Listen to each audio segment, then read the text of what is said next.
so what Constable Rosen has offered is to use his workforce to do the review. And because he has a reserve constable corps, so of volunteers, it's a low-cost review because we would be paying police officers to review the data, and it's just a very expensive process. It takes a lot of bodies off the street, and we have to pay those officers.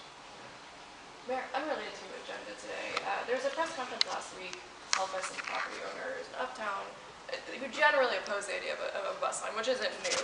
What is new is the BRT line. Yes. What is new is that they are alleging that some members of the Uptown Tourist Board who have been pushing the project and voted on the project also own property and will benefit through right-of-way acquisitions, from the project. Obviously there are always potential conflicts of interest when you place people on tourist boards who are often property owners. Does this particular instance give you pause? And sort of more generally, how do you prevent conflicts of interest like this, or sort of lessen the appearance of impropriety?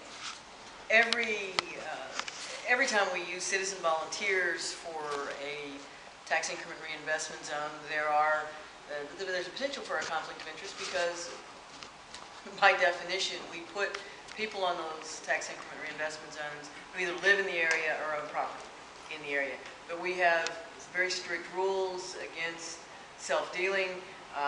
They have to recuse themselves from any votes that would benefit themselves. And what everyone has to recognize is that there's an independent appraisal process for the valuation of the land, and for large tracts of land, because this is a federally funded project, the FTA also reviews. I think it's over $500,000, and so we think it's a very clean and transparent process, and no concerns whatsoever. Okay. Another separate question. We've been gathering records about lobbyists and whether or not they're registering with the city and filing activity reports with the city. It appears to be sort of piecemeal at best. It's a complaint-driven process, and generally, actually, it's council members who call up and say, "Hey, someone came in and visited me. I think they're lobbying. I want to know if they're on the list. And if they're not, we contact them and tell them to get into alignment." Is that an issue that you think the city should be more proactive about, or are there just not the resources to sort of be, get ahead of it, essentially?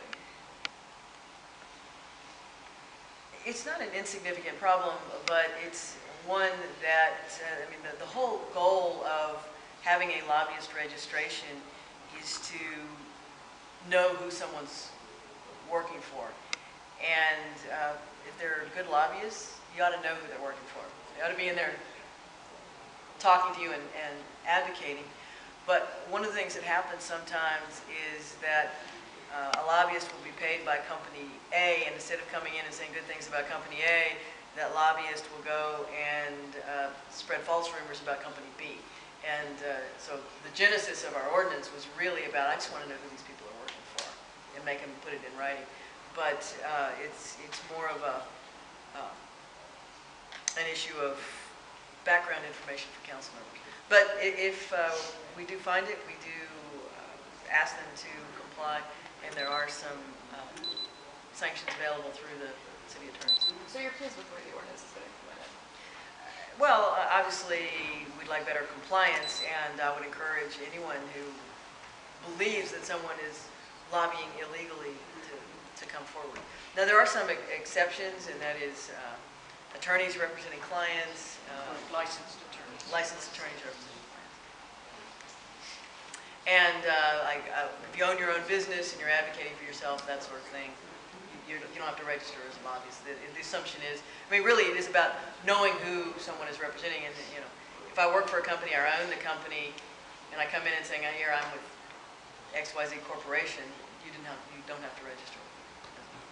That's it.